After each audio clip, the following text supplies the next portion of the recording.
We talk about the Morgan dollars on a regular basis. It's our thing. Every night, every hour, there's some kind of a Morgan. Vintage or modern issue, it's the same thing. We love our Morgans.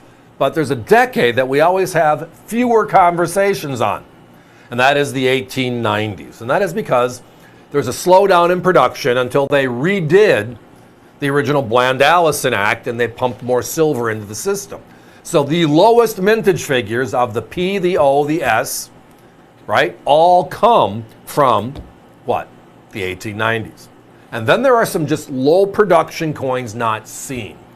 Tonight, for a couple of minutes anyways, we're going to take that journey into New Orleans and some of the late 1890s coins you just cannot find today in uncirculated condition for the right price.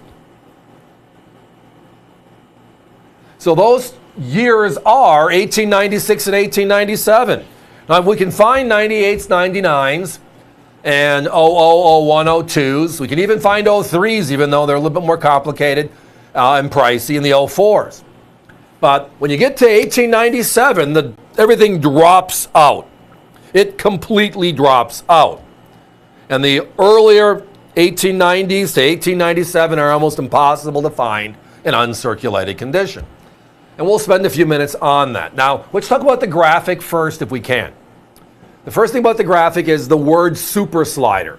Those of you that have been with us on a show before know that that means about uncirculated as a grade, an AU coin. And the technical grade will be a 53 to a 55. That's where we're going to stand. However, when I'm talking about uncirculated coins, where I pause is two different grades. About uncirculated coins or about uncirculated coins. That's just way too confusing, and it's not meant to be. Just the framework of the grading system we've been using for a half a century. So Don used the phrase super slider a number of years ago, and it's stuck. We actually use it in the industry today. It just means the coin slides by as an unk. But when you look closely at the high points, you'll notice it's, well, technically not there. And when you get to the rare coins, that technical next step is huge, outright huge. So let's talk about these two coins in particular. If you look at the mintages, they're lower than average. 1896 is 4.9 million, right?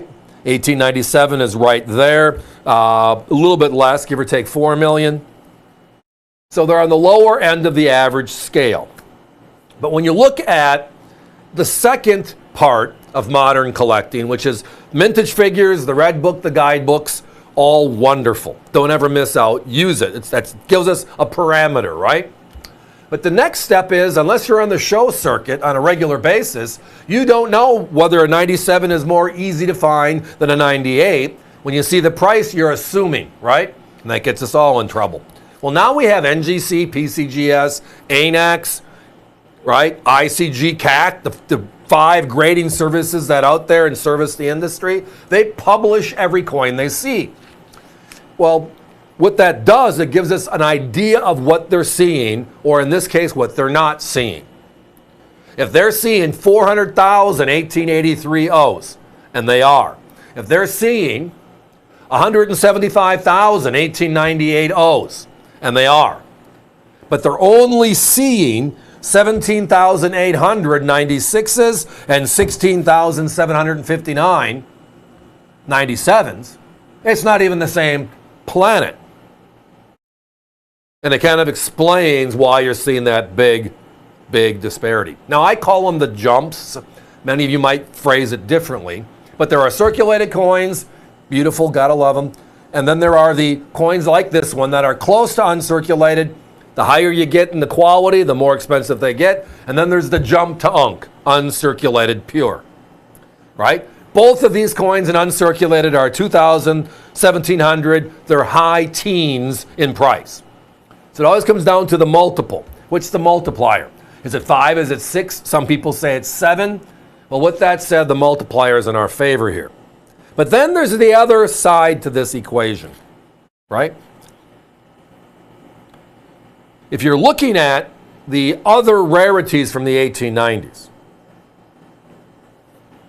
and you're using, as an example, the NGC's population, okay? NGC's population only on these two are somewhere in the 8,000 to 9,000 range. So we're talking about not that many. And the number I gave you, the 17,000 and the 16, that's the two biggest services added together on how few they've seen. But if you break it down in a mono, it's a little easier to even say how crazy it is. The 93 O, the lowest minted of all of the O mints, 47.93. The 94 O, 68.56.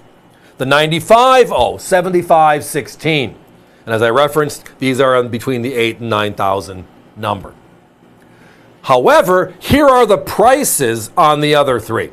The 93 is a $7,000 coin, 94 is a $3,000 coin, 95 is a $15,000 coin. So then you look at these, which are 2,000, 1,700, high teens, low twos on the marketplace. Yet the rarity index isn't that drastically different where the price is. Well, for us, that's good news. Guys, got to give me a 1-minute clock, please. Lots of activity on the phones. Do we have others? I think I have a 94O online. That would be avccoins.com. I do not believe the 93s are in stock in Slider right now. We had them a couple weeks ago on the show. They sold out. But the other way to look at this is a logical, which have a vault. And every year when you make a coin, New Orleans started in 1879, we put what? The coins at the back of the vault. And we went for 26 years, ending in 1904. And in 1918, the government said melt 60% of them. So you go into the vault, and what do? You just grab coins and go. Well, it explains why a lot of the 1890s, by just simple math, are the ones we're not seeing today in regular quantities. My competition, where are they? Well, on the top, they're a little under 900. On the bottom, they're a little under 700. Same grade. Tonight, we got a special. We got a small grouping in, and they look gorgeous like you've seen on your screen. So join us with these crazy, scarce super sliders of 96 and 97 O mint style.